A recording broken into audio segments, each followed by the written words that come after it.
Salut à tous, donc en direct encore de Tremblay en France, ce coup-ci dans les vestiaires, on essaye d'entendre bien le son. Donc le sujet du jour est le squat et les cuisses. Donc beaucoup ne jurent que par le squat pour prendre des cuisses, et donc nous allons voir pourquoi le squat peut surtout vous donner un gros cul. Donc comme pour le développé couché, nous allons voir, suivant le plan, donc, par rapport d'abord à la morphologie. Donc le mec qui est fait pour le squat qui va prendre des cuisses est un mec petit avec des petits fémurs, donc des petites jambes. Ça va lui permettre de descendre droit et donc de tout choper dans les cuisses.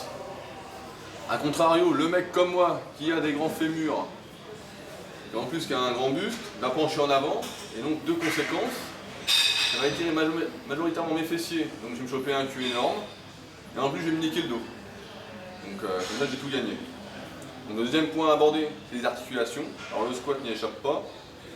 Combien on en a vu sur les forums bien se niquer le dos à ne jurer que par le squat. Donc pour le squat, pour un dos à toute épreuve, des grosses hanches, des gros genoux, faut compter des chevilles. Donc là c'est comme ça qu'on connaît un gros squatter, en général comme Tom Platz qui a des gros genoux, des grosses hanches, des fois très esthétique quoi. Enfin maintenant on va parler des muscles. En théorie quadriceps et ischio devraient travailler de main à main. Malheureusement, c'est rarement le cas. On pense souvent d'un plus du quadriceps que de l'ischio ou l'inverse. Donc, quand on penche le buste en avant, on devrait solliciter les ischios. Et encore une fois, comme on l'a vu au tout début là, quand on penche le buste, comme les fessiers s'étirent aussi, et comme ils sont plus gros que les ischios, c'est eux qui font la majorité du travail. Et donc pour ceux qui ont les fessiers en point fort et qui ne veulent pas un cul plus gros, il faut tout de suite arrêter le squat. Il ne faut pas continuer, sinon ça va être énorme. Enfin la souplesse, donc j'ai rarement vu quelqu'un être assez souple pour faire du squat correctement, en descendant correctement jusqu'en bas. Et comme elle est souvent négligée, je vous le répète encore une fois, étirez-vous. Donc vous allez voir en bas dans le texte, j'ai fait des photos avec Gilles pour vous montrer que c'est facile d'inverser les courbures du dos quand on n'est pas assez souple, en voulant descendre à fond.